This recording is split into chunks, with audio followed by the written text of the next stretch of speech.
Hey everyone, welcome back to my channel. My name is Stephanie from the Farmhouse Mom, and I upload every Tuesday and Friday. In today's video, we are going to be making Thanksgiving dinner in 12 minutes. So I started the morning making sure I had plenty of clean linens, and I put out all of my vintage Pyrex and Fire King that I was going to use for my side dishes. The first recipe we're going to get started on is sourdough cloverleaf rolls with my Bosch universal mixer. I love to thrift and collect old cookbooks, and I've been in the process of taking those old recipes that my grandma used and converting them to sourdough so they can be a little bit more digestible. Interestingly enough, or maybe not so interestingly, I did not grow up celebrating any holidays. I did not celebrate Thanksgiving or Christmas or birthdays or anything like that. But we would have a turkey dinner around Thanksgiving. So my cousin Andrea would always call it non-Thanksgiving Thanksgiving, which is pretty hilarious when you think about that. As I was editing for you this morning, that just popped into my head and I got a real tickle from it. But anyway, we are going to make 3 batches of cloverleaf rolls because I usually, since 2017, since I started celebrating Thanksgiving, I have hosted it, but I'm going to be going up to my sister's this Thanksgiving. And I'm going to be bringing cloverleaf rolls and sweet potatoes and Brussels sprouts. So we've got our triple recipe of cloverleaf rolls in our Bosch Universal Mixer. I'm going to set that aside to let it rise, and then I'm going to move on to making pie crust. So this year, I'm really trying to use my NutriMill Harvest and use fresh grains. And so this is the first time I'll be making a pie crust out of only fresh ground wheat flour. I usually do 50-50 for my family, but I'm trying to, move over to just whole grains. NutriMill is having some really great Black Friday deals, and I will leave the link to that below. When the flour comes out of the NutriMill Harvest, it's a little bit warm, so for a pie crust, I'm going to put it in the freezer so it won't warm up my butter.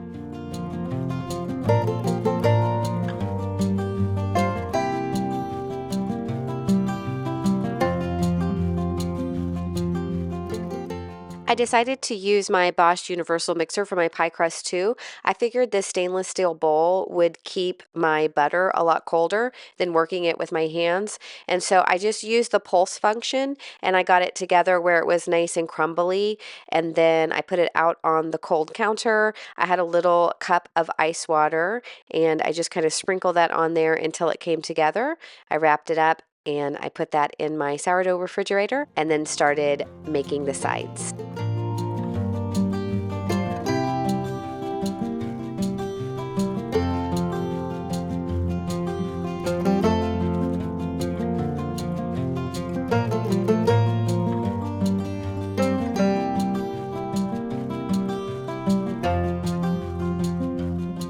Something that I've never made from scratch before is homemade stuffing. And I'm not sure why I have not, because it was so easy and it was delicious. It really replicated like the stovetop taste. It was really good. I highly recommend that. So my sweet potatoes were ready. And if you notice, I'm pouring them out into the Bosch mixer bowl on a scale because I was kind of worried that it wouldn't take both of those big bags of potatoes.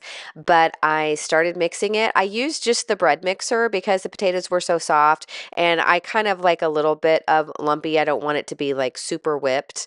So I started just with about 2/3 of them, turned the mixer on. It did not miss a beat, and I added all the rest of the potatoes. I got them all mixed in one batch. So the Bosch mixer did come with the wire whips, but like I said, I just used the bread hook and I like the consistency of that. If you want it finer, you could probably use the whips.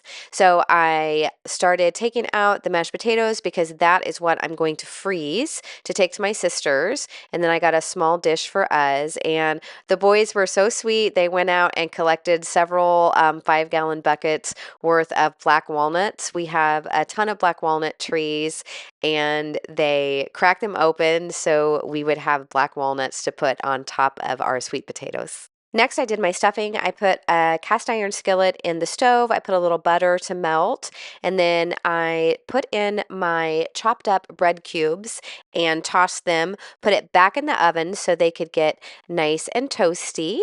And this is my grandma's Sunbeam timer that I used all day. Since we were just having Thanksgiving for the four of us, I just did a small batch of mashed potatoes, and instead of using a mixer, I just used my vintage potato masher that I thrifted a few weeks ago. For the turkey, we just kept it classic. I did some onion, garlic, sage, rosemary, salt, and pepper.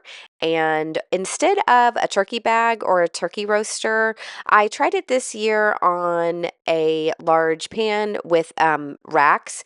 I will say that the turkey turned out really moist, but unless you're adding a lot of water in the bottom, you don't get that, you don't get the drippings for the gravy. And so I'm going to have to do something to maybe just add more water. I don't know. I'm going to have to do something different next year because I don't like just making gravy out of like a vegetable paste or something, which is what I did. But anyway, we got the turkey in and I finished off all of the side dishes. I cooked the onions and the celery, and then I made the broth out of a vegetable paste and some eggs and spices for the stuffing. It was really easy, and I think it tasted better than any stuffing that I've ever had. You just pour that over the bread cubes, and then you just bake it covered. I needed to bake my pie crust for my pumpkin pie and then start on my apple pie.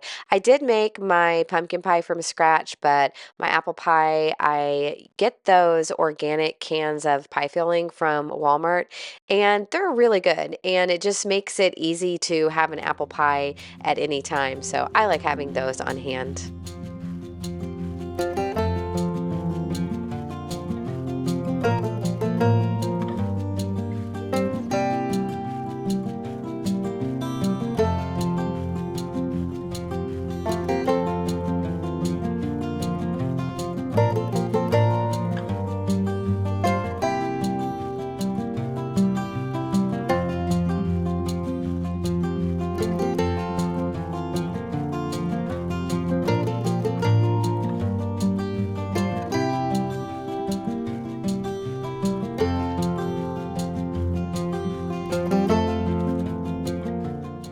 The bread for the cloverleaf rolls had risen and they were ready for their second rise. And so I made a small pan of 6 for us and set it on the stove in the back so it could get nice and warm. And then I took the rest of the triple batch that I made and I just divided those up into single rolls. I was afraid if I did the cloverleaf rolls to freeze them that they might get a little dry. And I froze those before the second rise. It was time to set the table, and I just love my vintage dishes so much. When I was a little girl, what I wanted to be was a fancy lady. That's what I wanted to be. So my mom was an Avon salesperson for just a short amount of time, probably when I was about 5 or 6 years old. And I just remember going over to ladies' houses and they would have like a big china cabinet with all of their china, and I would just stand there amazed. I just loved all of the beautiful dishes. And now I am a fancy lady. I get to be a fancy lady anytime I want to, and I get to prepare beautiful meals for my family, and I just really love it. It brings me a lot of joy. What about you guys? Do you have anything that you dreamed of or that you really looked up to when you were a kid and you get to do now? If you do, I would love to have you share it with me in the comments. I would love to read about it.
So with our pumpkin pie and our apple pie, we made some fresh whipped cream, and then earlier you saw me, I made some ice cream in my ice cream maker. And even though we will be celebrating Thanksgiving with Eric's family, and then we also will have a larger celebration with my sister, it's so important for me to have traditions for the boys when they grow up that makes them think of family, and hopefully that they can carry on with their family. Thank you guys so much for joining me today in the farmhouse, and I can't wait to see you Friday, and I'm going to show you our Christmas decorations outside on the farm and then also inside. Thank you guys so much, and I hope you have a wonderful Thanksgiving.